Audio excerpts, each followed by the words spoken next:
നമസ്കാരം KSEB. ഇതെന്താ current ഇല്ലാത്തത്? മാഡം എവിടുന്നാ വിളിക്കുന്നത്? കൂരാച്ചുണ്ട് കേളോത്തുവയിൽ നിന്ന്. മാഡം ആ ഭാഗത്തെ ടച്ചിങ്സിന്റെ പണിയുണ്ട്, അതുകൊണ്ടാണ് കറണ്ട് ഇല്ലാത്തത് കേട്ടോ. ഏത് നമ്മൾ തൊട്ട് കൂട്ടുന്ന ടച്ചിങ്സോ? അയ്യോ മാഡം, ആ ടച്ചിങ്സ് അല്ല, കറണ്ട് കമ്പിയിൽ തട്ടി നിൽക്കുന്ന മരക്കൊമ്പുകളൊക്കെ വെട്ടുന്നുണ്ട്, അതുകൊണ്ടാണ്. അതിന്റെ പണി അത് കഴിഞ്ഞാൽ വരണം.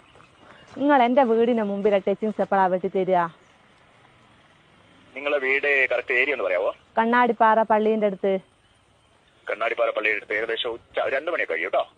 അല്ലോ, നിങ്ങളൊരു 11 മണിക്ക് മുമ്പായി വന്നിട്ട് എന്റെ ആ ടച്ചിങ്സ് ഒന്ന് വെട്ടി തന്നിട്ടുണ്ട്, എനിക്ക് കറി വെക്കായിരുന്നു. മാഡം, ഈ കറിവെക്കലും നിങ്ങൾ ഈ ടച്ചിങ്സും തമ്മിൽ എന്താണ് ബന്ധം? അത് എന്റെ മുരിങ്ങേന്റെ കൊമ്പ് നിങ്ങളെ കമ്പിമേലാ തട്ടിക്കെടുക്കുന്നത്, അതൊന്ന് വെട്ടി തന്നിട്ടുണ്ടേ. എനിക്ക് അത് ചക്കക്കുരുവിലിട്ട് കറിയും വെക്കായിരുന്നു, മുരിങ്ങേന്റെ ഇല ഉപ്പേരിയും വെക്കായിരുന്നു. മാഡം പരമാവധി വരാൻ പറയാം അവരോട്, ഉച്ചയ്ക്ക് പെട്ടെന്ന് വരാൻ പറയാം കേട്ടോ. അത് കണക്ക് നിങ്ങൾ വെക്കല്ല. ആ രാകേശാ വരുന്നെങ്കിൽ ഓനോട് ഒരു 50 ഉറുപ്പ്യന്റെ മത്തിയും വാങ്ങാൻ പറയോ? പറയാം. ഓക്കെ, ശരി. ഓക്കെ.